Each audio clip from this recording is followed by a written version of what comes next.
Պարոն Թաթոյանը դասական մանիպուլյատոր է եւ մեծ տաղանդով աչքի նույնիսկ չի ընկնում իր մանիպուլյացիաներն անելուց եւ ընդհանրապես ես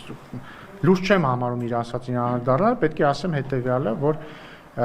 իրականությունը շատ տարբեր է, իրականությունը հետեւյալն է, մենք ունենք պատմական հնարավորություն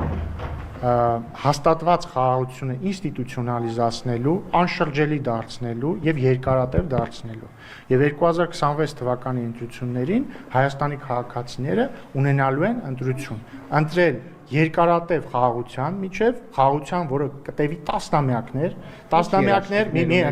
մի վարքա մի ընդհատեք ինձ։ Խաղաղություն, որը կտևի տասնամյակներ, որոնց ընթացքում մարդիկ չեն ունենա արդեն մեզ համար հարազատ դարձած, վատ իմաստով հարազատ դարձած անհանգստությունը իրենց որդիների, եղբայրների, հայրերի, իրենց իսկ սեփական կյանքի համար տասնամյակներ, որոնք մենք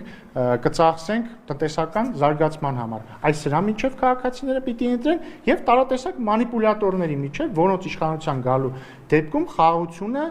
փխրուն խաղաղությունը, ոչ առանց խնդիրների խաղաղությունը, բայց այնուամենայնիվ խաղաղությունը կդրվի վտանգի տակ։